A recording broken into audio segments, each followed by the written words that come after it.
Welcome to Doctor Lethal. इस वीडियो में हम पढ़ेंगे एंडोसाइटोसिस एंड एक्सोसाइटोसिस के बारे में। एंडो का मतलब होता है इनसाइड है और साइटोसिस का मतलब होता है मूवमेंट जो सेल में परफॉर्म हो रही हो। इसी तरह एक्सो का मतलब होता है आउटसाइड और साइटोसिस मतलब आउट ऑफ द सेल। तो एंडोसाइटोसिस उस मूवमेंट को कहेंगे जब कोई भी material into the cell move कर रहा होगा, और एक्सोसाइटोसिस हम उस मूवमेंट को कहेंगे जब कोई भी material out of the cell move कर रहा होगा। तो हम ये कह सकते हैं कि bulk transport of the product across जो सेल मेम्ब्रेन होती है उसको हम जनरली एंडोसाइटोसिस और एक्सोसाइटोसिस कहते हैं। बल्क ट्रांसपोर्ट कौन सी? अब कुछ चीज़ें ऐसी होती हैं जो लिपिड इन नेचर होती हैं, कुछ चीज़ें ऐसी होती हैं जो स्मॉल मॉलिक्यूल्स होती हैं, तो वो जो प्लाज्मा मेम्ब्रेन की लिपिड बाइलेयर है उसको क्रॉस कर लेती हैं सिलेक्टिव परमिएबिलिटी के थ्रू। अब कुछ ऐसे बल्क प्रोडक्ट्स होते हैं जैसे कोई वेस्ट मटेरियल है, कोई पैथोजन वगैरह है, वो इनटू द सेल मूव नहीं कर सकते बिकॉज वो बल्क है। तो उन बल्क चीज़ों के ट्रांसपोर्ट के लिए जो हमारे पास मैकेनिज्म यूज़ होता है क्रॉस द सेल मेम्ब्रेन वो होता है एंडोसाइटोसिस एंड एक्सोसाइटोसिस। ठीक है। तो these processes allow material to cross across membrane which cannot diffuse through the lipid bilayer। तो वही बात है कि जो चीज़ें लिपिड बाइलेयर से मूव नहीं कर सकती, जैसे वाटर है तो वाटर का स्मॉल मॉलिक्यूल अगर होगा तो वो through the lipid bilayer move कर जाएगा। इसी तरह अगर कोई और मॉलिक्यूल है, अगर कोई चीज़ लिपिड इन नेचर है तो वो आराम से हमारे पास लिपिड बाइलेयर से मूव कर जाएगी। अब कुछ चीज़ें ऐसी होती हैं जो लिपिड सॉल्युबल तो नहीं होती हैं लेकिन वो प्रोटीन चैनल्स के थ्रू मूव कर लेती हैं। अगर कोई ऐसी चीज़ है जो ना लिपिड बाइलेयर के थ्रू मूव कर सकती है ना प्रोटीन चैनल्स के थ्रू मूव कर सकती है, तो उसकी ट्रांसपोर्ट के लिए हम कौन सा मैकेनिज़्म फॉलो करते हैं? उस चीज़ की ट्रांसपोर्ट के लिए हम जो मैकेनिज़्म फॉलो करते हैं हम उसको कहते हैं एंडोसाइटोसिस एंड एक्सोसाइटोसिस। ठीक है। इसकी एग्जांपल क्या है कि कोई बैक्टीरिया अगर उसने सेल के इनसाइड मूव करना है, या कोई वेस्ट प्रोडक्ट, ठीक है, तो बैक्टीरिया और वेस्ट प्रोडक्ट जो हमारे पास हैं इनकी ट्रांसपोर्ट के लिए हमारे पास कौन सा मैकेनिज्म यूज़ होता है? हमारे पास एंडोसाइटोसिस और एक्सोसाइटोसिस यूज़ होता है।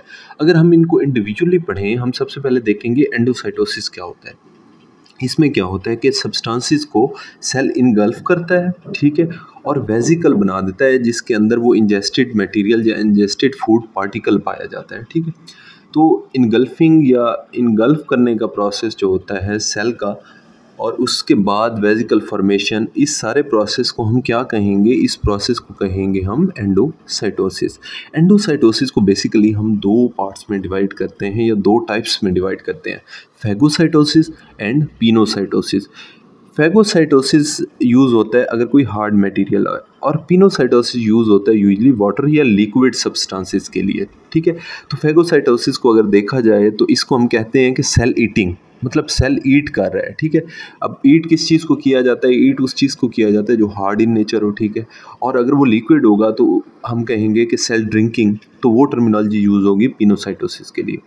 तो फैगोसाइटोसिस का हमने देखा कि फैगोसाइटोसिस जो है वो सेल ईटिंग है, और वो सेल्स जो फैगोसाइटोसिस का प्रोसेस परफॉर्म कर रहे होते हैं उनको हम कहते हैं फैगोसाइट। ठीक है। वो सेल्स क्या करते हैं? वो सेल इनगल्फ करते हैं दूसरे सेल्स को। ठीक है। इसकी एग्जांपल हमारे पास क्या है? एमियोबा के जो सेल्स होते हैं और हमारे पास जो वाइट ब्लड सेल्स होते हैं, ये दोनों, हम इन दोनों को फैगोसाइट कहते हैं। वाइट ब्लड सेल्स फैगोसाइट्स कैसे हैं? बिकॉज इन्होंने हमारी इम्यूनिटी में रोल प्ले करना है। तो ये हो सकता है बाज़-औक़ात जो हमारे पास एंटीबॉडी एंटीजन कम्बिनेशन है उसको ये इनगल्फ करे, और फिर मैक्रोफेजेस के थ्रू उसको जो है ना ब्रेक थ्रू किया जाए, ब्रेक डाउन किया जाए। तो हम कह सकते हैं कि हमारे पास वाइट ब्लड सेल्स और इम्यूबिक सेल्स जो हैं वो फैगोसाइट्स हैं। ठीक है।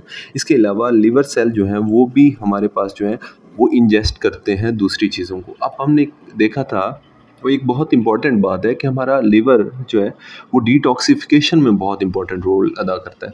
तो वो डिटॉक्सिफिकेशन किसके थ्रू करता है? हमारे लिवर सेल्स के थ्रू करता है। तो हमारे लिवर सेल्स भी फैगोसाइट हैं, मतलब वो भी फैगोसाइटोसिस का प्रोसेस परफॉर्म करते हैं।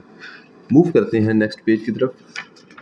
आगे हम देखते हैं कि कुछ एग्जांपल्स हैं जो ऑर्गेनिज्म फैगोसाइटोसिस को परफॉर्म करते हुए डिफरेंट प्रोसेसेस सर अंजाम देते हैं। ठीक। उसमें अगर हम देखा जाए, सबसे पहले अगर हम स्पॉन्जिस को देख लें या एमोबा को देख लें, तो ये फैगोसाइटोसिस के प्रोसेस के तहत फीडिंग करते हैं, मतलब वो अपनी एनर्जी जो है वो फैगोसाइटोसिस के तहत लेते हैं। कैसे लेते हैं? कि कोई चीज़ आएगी वो उसको फैगोसाइटोस कर देंगे, उसको इनगल्फ कर लेंगे अपने अंदर, और उसको ब्रेक डाउन करके उससे एनर्जी ले लेंगे। तो हम कह सकते हैं कि हमारे पास जो स्पॉन्जिस और एमोबा हैं वो फैगोसाइटोसिस को यूज़ करते हैं as the way of feeding. अगर उसके बाद, ये पहली चीज़ हो गई, अगर उसके बाद दूसरी चीज़ देखी जाए तो हमारे पास जो हायर एनिमल्स हैं, जैसे हम ह्यूमंस हैं, तो हम फैगोसाइटोसिस को यूज़ करते हैं प्राइमरीली अपने डिफेंसिव मैकेनिज्म के लिए, ठीक है। हमारी बॉडी में अगर कोई एंटीजन इंटर होता है तो एंटीजन के आगे हमारे पास अगर हमारे पास कोई एंटीबॉडी एंटर होती है तो उसके आगे एंटीजन प्रेजेंट होता है, तो एंटीजन एंटीबॉडी कम्प्लेक्स बन जाता है और वो फिर मैक्रोफेज उसे इनगल्फ कर देते हैं। तो ये प्रोसेस सारा किसके थ्रू हो रहा होता है? ये प्रोसेस जो है इनगल्फिंग का प्रोसेस, वो हो रहा होता है हमारे पास फैगोसाइटोसिस के प्रोसेस के तहत। तो हम जो हायर एनिमल्स हैं, जैसे ह्यूमंस हैं, हम फैगोसाइटोसिस को प्राइमरीली यूज़ करते हैं अपने डिफेंसिव मैकेनिज्म के तौर पर।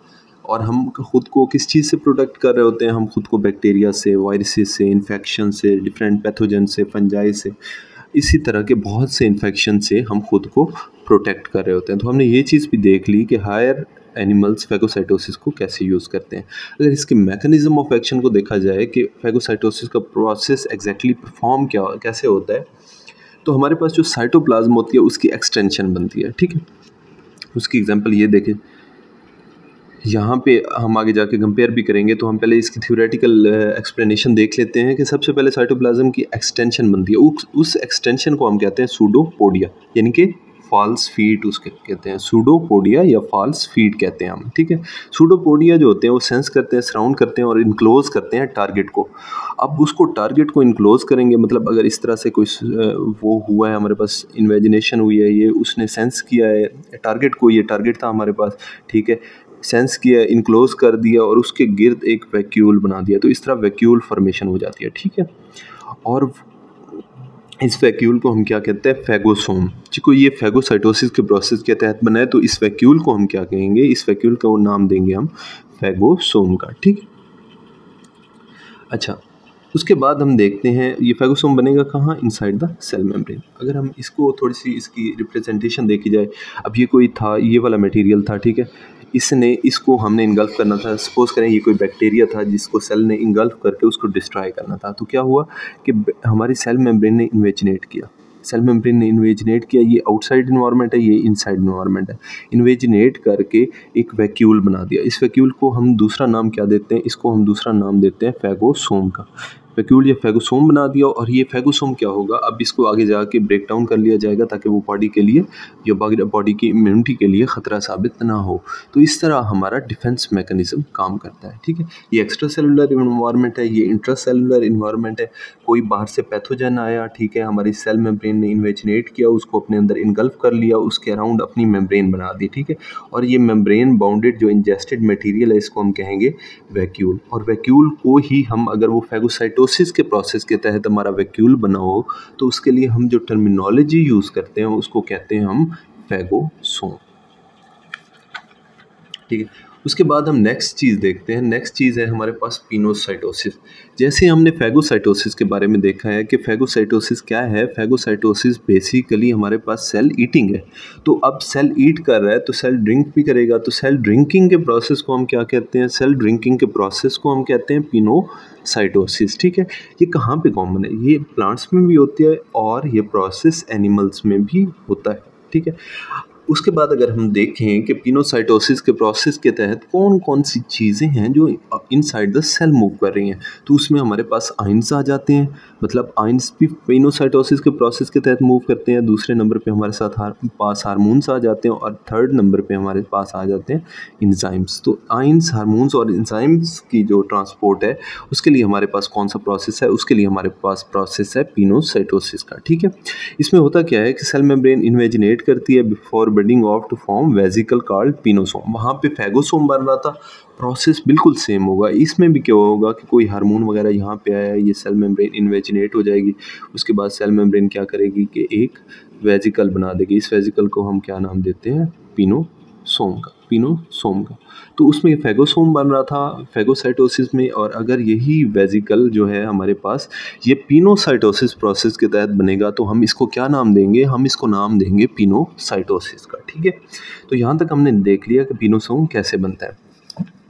आगे एक नेक्स्ट चीज़ हमारे पास है रिसेप्टर मीडिएटेड एंडोसाइटोसिस, ठीक है। रिसेप्टर मीडिएटेड एंडोसाइटोसिस क्या होती है कि ये एक टाइप है पिनोसाइटोसिस की, ठीक है। इसमें क्या होता है कि मैक्रोमोलेक्यूल्स आते हैं, हमारे मैक्रोमोलेक्यूल आके बाइंड करते हैं रिसेप्टर से, और वो रिसेप्टर कहाँ पे मौजूद होंगे, मतलब ये हमारे पास मेम्ब्रेन है तो यहाँ पे इस तरह के रिसेप्टर मौजूद होंगे, ठीक है। अब यहाँ पे ये रिसेप्टर लगे हुए हैं, रिसेप्टर पे आके मैक्रोमोलेक्यूल अटैच हो जाएंगे, इस तरह मैक्रोमोलेक्यूल आए, ये मैक्रोमोलेक्यूल है और ये है रिसेप्टर्स, ठीक है। तो रिसेप्टर्स ने आके मैक्रोमोलेक्यूल्स आके रिसेप्टर के साथ अटैच हुए। अब क्या होगा कि इस तरह ये जो है ना, ये इसका भी एक वेसिकल बन जाएगा, ठीक है। इसी तरह ये मौजूद हैं रिसेप्टर्स, रिसेप्टर के ऊपर हमारे पास मैक्रोमोलेक्यूल्स अटैच है और ये बिल्कुल फिर अलहदा हो जाएगा इस तरह, ठीक है।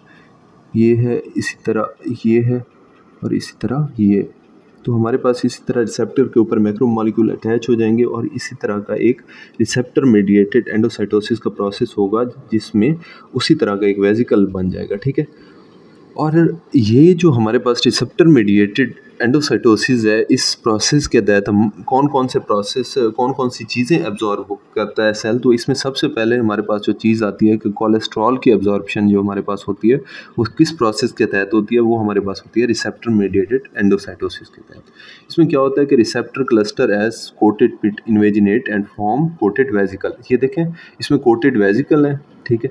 यहाँ पे मेम्ब्रेन पे हमारे पास रिसेप्टर मौजूद थे, वहाँ पे मैक्रोमोलेक्यूल आके अटैच हुए, ये कोटेड पिट्स बनी, कोटेड वेसिकल्स बन गए, और जो डिज़ायर्ड लाइगेंड्स था, सपोज करो इस मैक्रोमोलेक्यूल को हम लाइगेंड कह देते हैं, तो ये लाइगेंड जो डिज़ायर्ड था सेल के अंदर डिज़ायर्ड था, वो इस प्रोसेस के तहत इनटू द सेल मूव कर गया। तो ये रिसेप्टर मीडिएटेड एंडोसाइटोसिस होती है। इसको रिसेप्टर मीडिएटेड एंडोसाइटोसिस क्यों कहते हैं कि इसमें हो एंडोसाइटोसिस ही रही होती है, लेकिन with the involvement of receptors involve हो रहते हैं, तो इसलिए हम कहते हैं कि ऐसी एंडोसाइटोसिस जिसमें रिसेप्टर्स इन्वॉल्व हो रहे हों उसको हम क्या कहते हैं, उसको हम कहते हैं रिसेप्टर मीडिएटेड एंडोसाइटोसिस। और इसके लिए जो एक एग्जांपल याद रखनी है बहुत इंपॉर्टेंट, वो क्या चीज़ है, कोलेस्ट्रॉल। कोलेस्ट्रॉल हमारे पास किसके थ्रू मूव करता है, रिसेप्टर मीडिएटेड एंडोसाइटोसिस के तहत मूव करता है, ठीक है। ये और ये टाइप किस चीज़ की है, ये हमारे पास पिनोसाइटोसिस की टाइप है। हमने देखा था कि दो टाइप्स थी ना एंडोसाइटोसिस की, पिनोसाइटोसिस और फैगोसाइटोसिस। तो रिसेप्टर मीडिएटेड एंडोसाइटोसिस जो है वो हमारे पास पिनोसाइटोसिस की टाइप है, ठीक है। यहाँ तक हमने देख लिया। अब हम आगे देखते हैं कि हमने एंडोसाइटोसिस के बारे में तो सारा पढ़ लिया, अब हम देखते हैं कि एक्सोसाइटोसिस क्या होती है। एक्सो मीन आउट ऑफ और साइटोसिस मीन सेल, मतलब जब कोई material out of the cell move करता है तो हम उस चीज़ को क्या कहते हैं, हम उस चीज़ को कहते हैं exocytosis. Material transferred from inside to outside of the cell, और ये एक्टिव ट्रांसपोर्ट होती है, मतलब इसमें एनर्जी रिक्वायर्ड होती है। ऐसा नहीं होता कि एक्सोसाइटोसिस जो हमारे पास है वो विदाउट एनर्जी हो, ठीक है। ये दोनों प्रोसेस एंडोसाइटोसिस भी और एक्सोसाइटोसिस और एंडोसाइटोसिस दोनों प्रोसेस जो हमारे पास परफॉर्म हो रहे हैं विद इन द सेल, ये कौन से प्रोसेस हैं, ये हमारे पास एक्टिव ट्रांसपोर्ट है, ये पैसिव ट्रांसपोर्ट नहीं है, ठीक है। अगर इसके मैकेनिज्म ऑफ एक्शन की बात की जाए कि हमारे पास एक्सोसाइटोसिस का प्रोसेस कैसे हो रहा है, तो अब कोई चीज़ है जो पहले ही वेसिकल फॉर्म में मौजूद है, ठीक है। वो अब हो सकता है कोई प्रोटीन हो जो हमारे पास बन रहा है राइबोसोम पे, रफ एंडोप्लाज्मिक रेटिकुलम पे मॉडिफाई हो रहा है, स्मूथ एंडोप्लाज्मिक रेटिकुलम से मूव करता हुआ बाहर आ रहा है, ठीक है। गोल्जी अपरेटस से मूव किया है, वहाँ पे उसकी मॉडिफिकेशन हुई है। अब उसने outside of the cell move करना है, तो वो कैसे करेगा, कि वो पहले ही वेसिकल फॉर्म में मौजूद है, ठीक है। अब वो क्या होगा कि वो वेसिकल आके, ये वेसिकल है, अब ये वेसिकल है जो आ रहा है, सपोज करो हमारे पास आ रहा है गोल्जी अपरेटस के पास, गोल्जी अपरेटस से आ रहा है वेसिकल, ये गोल्जी अपरेटस से वेसिकल बना, ये यहाँ पे आ रहा है, यहाँ पे हमारे पास सेल मेम्ब्रेन मौजूद है, ठीक। तो सेल मेम्ब्रेन में क्या होगा कि सेल मेम्ब्रेन में ये आके फ्यूज़ हो जाएगा, ठीक। इसके साथ बिल्कुल फ्यूज़ हो जाएगा। कैसे फ्यूज़ होगा कि ये इसके साथ फ्यूज़ हो जाएगा, ठीक है। और फ्यूज़ होने के बाद ये जो वेसिकल है ये outside of the cell move कर जाएगा। तो एक्सोसाइटोसिस का प्रोसेस इस तरह से हो जाएगा, ठीक है। Vesicle are package within the cell, transfer to cell membrane, phospholipid bilayer fuse, phospholipid की जो बाइलेयर है उसके साथ ये वेसिकल फ्यूज़ करेगा, ठीक है। और कंटेंट जो है वो आउटसाइड द सेल रिलीज हो जाएगा, मतलब ये यहाँ से आया, इसके साथ इसने फ्यूज़ किया और ये outside of the cell content हमने रिलीज कर लिया। और फ्यूज़ किसके साथ किया, फॉस्फोलिपिड बाइलेयर के साथ, ठीक। अब हमने यहाँ तक एक्सोसाइटोसिस का प्रोसेस भी देख लिया कि वो कैसे हो रहा है। अगर इसकी एग्जांपल्स देखी जाएँ तो पहला हमारे पास जो एग्जांपल इसकी मौजूद है वो है न्यूरोट्रांसमीटर एट साइनेप्स। ये हमारे पास साइनेप्स होती हैं जिसके ज़रिए न्यूरो ट्रांसमिशन हो रही होती है। ये एक साइनेप्स ऐसे होगी, दूसरी साइनेप्स ऐसे होगी, ठीक है। यहाँ पे इसके रिसेप्टर लगे हुए होंगे, ठीक है।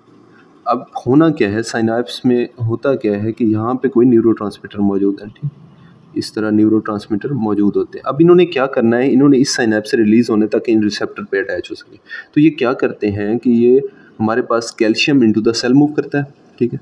कैल्शियम की वजह से ये जो है हमारे पास न्यूरोट्रांसमीटर ये इस मेम्ब्रेन के साथ आके फ्यूज़ हो जाते हैं और फ्यूज़ होके यहाँ पे ये रिलीज़ कर देते हैं अपने न्यूरोट्रांसमीटर्स को, ठीक है।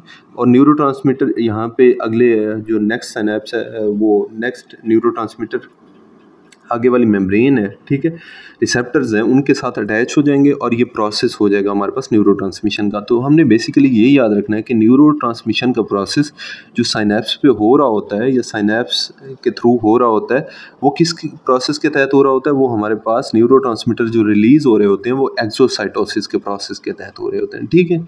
इसी तरह हम सेकेंड इसकी एग्जाम्पल देखते हैं। तो हमने फर्स्ट एग्जाम्पल देखी neurotransmitter at synapse. Second example हमारे पास रिलीज़ है, release of secretion in sweat glands. हमारे पास जो स्वेट ग्लैंड्स की हैं एपिथेलियल सेल्स होते हैं, वहाँ से जो स्वेट ग्लैंड अपनी सेक्रीशंस करती हैं वो भी किस प्रोसेस के तहत होती हैं हमारे पास, वो भी एक्सोसाइटोसिस के प्रोसेस के तहत होती हैं।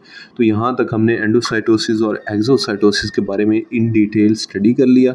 मज़ीद वीडियोज़ के लिए चैनल को सब्सक्राइब करें और वीडियो को लाइक करें। बहुत शुक्रिया।